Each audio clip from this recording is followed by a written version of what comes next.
রাজনীতিতে সেনাবাহিনীর হস্তক্ষেপ ও নির্বাচন প্রসঙ্গে যা বললেন সেনাপ্রধান। বৈষম্য বিরোধী ছাত্র আন্দোলনের মুখে সাবেক প্রধানমন্ত্রী শেখ হাসিনার পতনের পর ক্ষমতায় আসা অন্তর্বর্তীকালীন সরকারের নেওয়া সংস্কার কাজগুলো সম্পন্ন করতে সাহায্য করার জন্য যাই হোক না কেন অন্তর্বর্তী সরকারের সমর্থন করার প্রতিশ্রুতি দিয়েছেন সেনাপ্রধান জেনারেল ওয়াকারুজ্জামান। এছাড়া দেশের রাজনীতিতে সেনাবাহিনীর অবস্থান ও সংসদ নির্বাচন বিষয়ে জানিয়েছেন তিনি। আজ 24শে সেপ্টেম্বর মঙ্গলবার প্রত্যাশিত বার্তা সংস্থা রয়টার্সকে দেওয়া বিশেষ সাক্ষাৎকারে সেনাপ্রধান এ সকল কথা বলেছেন।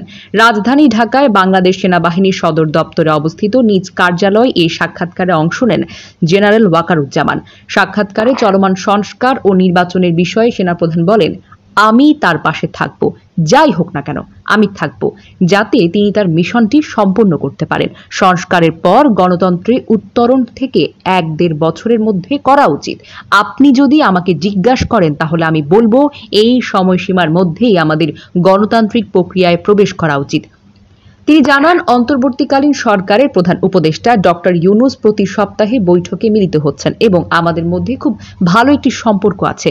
অশান্তির পর দেশকে স্থিতিশীল করার জন্য সরকারের প্রচেষ্টাকে সমর্থন করে বাংলাদেশ সেনাবাহিনী। আমি নিশ্চিত আমরা যদি একসাথে কাজ করি তবে আমরা ব্যর্থ হওয়ার কোনো কারণই নেই। সেনাবাহিনী রাজনীতিতে হস্তক্ষেপ করবে না জানিয়ে জেনারেল ওয়াকারুজ্জামান বলেছেন, আমি এমন কিছু করব না যা সেনাবাহিনীর জন্য ক্ষতিকর। আমি একজন পেশাদার সৈনিক। আমি আমার সেনাবাহিনীকে পেশাদার রাখতে চাই। বর্তমান সরকারের প্রস্তাবিত সংস্কারের সাথে সামঞ্জস্য রেখে সেনা সদস্যদের অন্যায়ের অভিযোগগুলো খতিয়ে দেখা হচ্ছে। ইতিমধ্যে কিছু সৈনিককে শাস্তিও তো দেওয়া হয়েছে।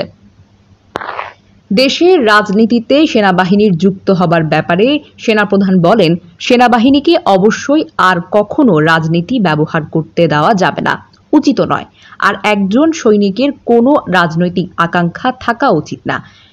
বাংলাদেশের পুলিশের প্রায় 1,90,000 সদস্য এখন বিশৃঙ্খল অবস্থায় রয়েছেন। এই পরিস্থিতিতে দেশব্যাপী আইন শৃঙ্খলার দায়িত্ব পালনে বিভিন্ন পদক্ষেপ নেওয়ার পাশাপাশি কাজ করছেন সেনাবাহিনী।